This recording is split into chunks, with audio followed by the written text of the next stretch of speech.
Bird dogs are a fabulous core strengthening and endurance exercise, but the trouble is people often do them incorrectly. So I just want to troubleshoot a few things that I see a lot.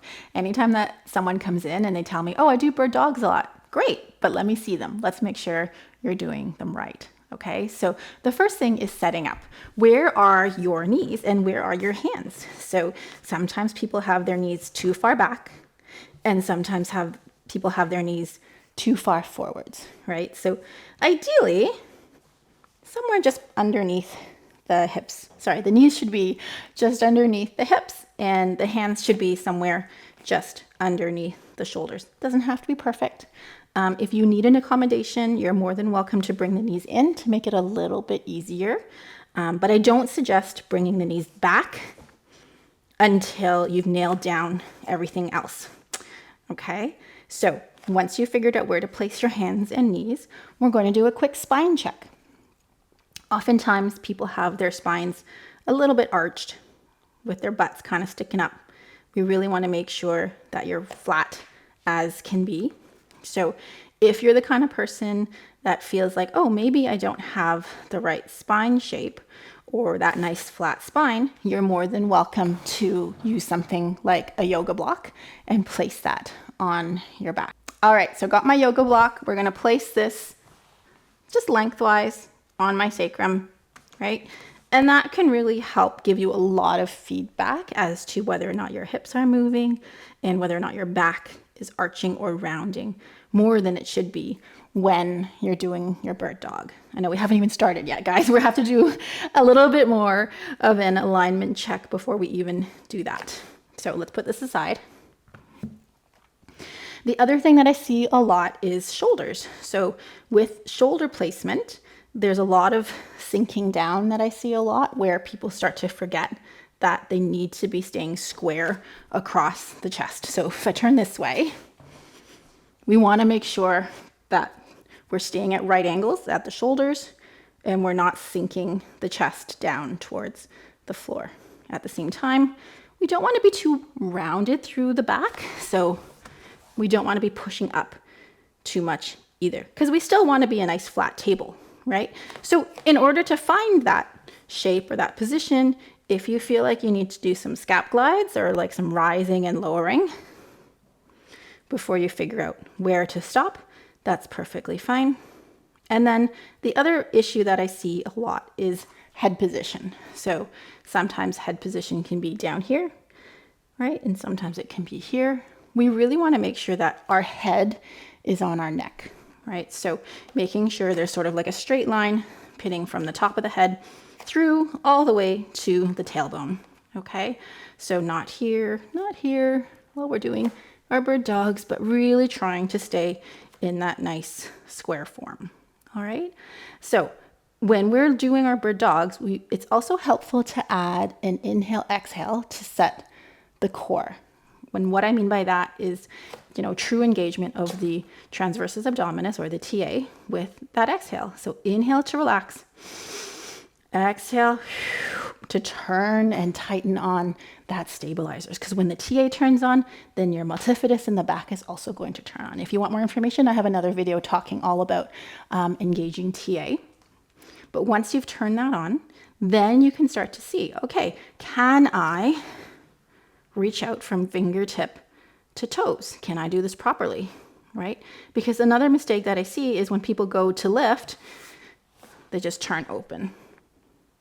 And so if we keep our toes down and our kneecap facing down, then that can keep you a little bit more square. You have the feedback of the floor. It's less taxing on your core. So this is called swim prep. Or swim prep, I don't know. Full swim prep is here in Pilates or bird dog, or that's what it's called anyway. But there's also this quick check-in that you can be doing where you're just sliding out and returning. So reach and glide the fingertips and the toes, fold to return. And all the while, my core is still on in the background. If I need to reset with that inhale and the exhale, then I can do that. And then I can continue. All right. So the other mistake that I see is that people's hips, here, let me show this side. they start to go sideways. When you lift, is your hip dropping out beyond your knee, right? It should really be living on top of your knee while you're doing your bird dogs. You're staying in your nice rectangular or table shape, okay? And also the other thing is when you're lifting, are you moving? Is your body moving somewhere? Or is your back arching is the other one that I see a lot, right? So let me show this leg.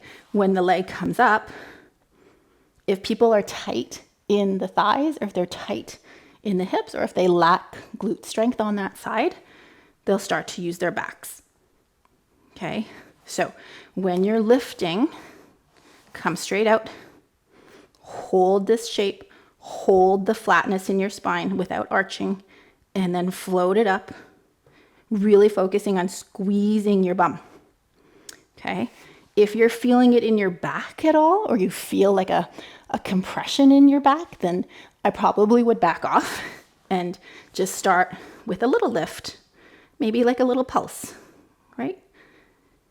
And then you can try go a little bit higher, a little bit higher, a little bit higher, right? So if you feel like you've mastered this, you can add some fun little variations, because Pilates is always full of variations.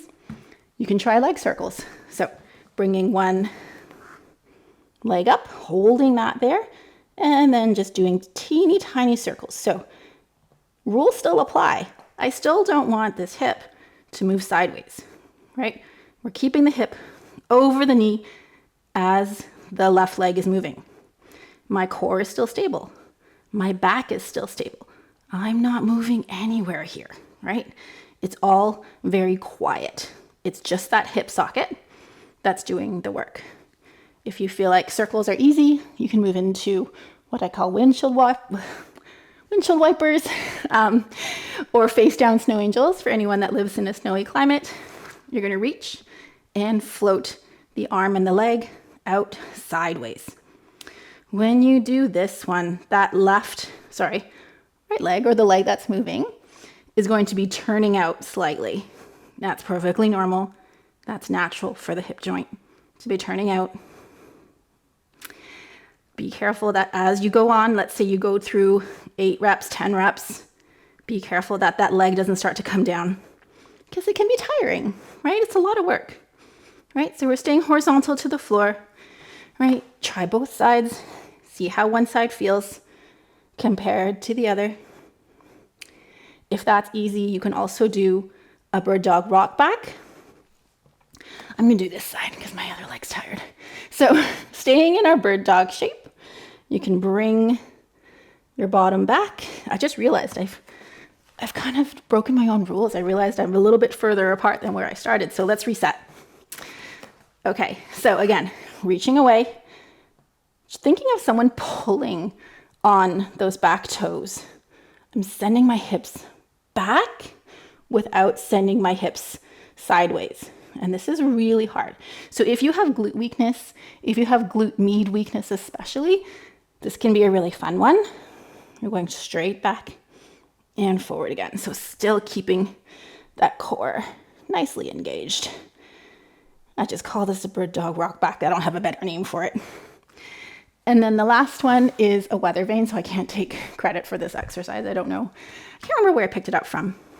But you're going to be reaching into your bird dog and then actually turning and rotating through the body to point the arm and the leg in diagonal directions. So a lot of core stability here. Of course, I'm tired now. So a good time to move on to one of the more challenging ones. But the great thing about the bird dogs, as I said before, was the core strength and the endurance, but also for your shoulders, right? So we know that when we push with the arms, we're getting a really great serratus activation, and the serratus helps support our oblique muscles. So if we can kind of get all those things working together, you can really hit a lot of birds with one stone. Okay, So hope that helps. And if you want to watch more, I'm going to be doing a beginner and an intermediate core workout video later on. So if you're still finding that you have trouble keeping your shape when you're doing your bird dog, don't do the arm and leg together. Just do the arm or just do the leg before you start to combine them. Another thing you can do is to do the bird dog right beside a wall. So if I'm kneeling here and I find that I tend to drift sideways, if you get onto your hands and knees right beside a wall, then that wall can give you a little bit of information and let you know when you're starting to sink out to the side.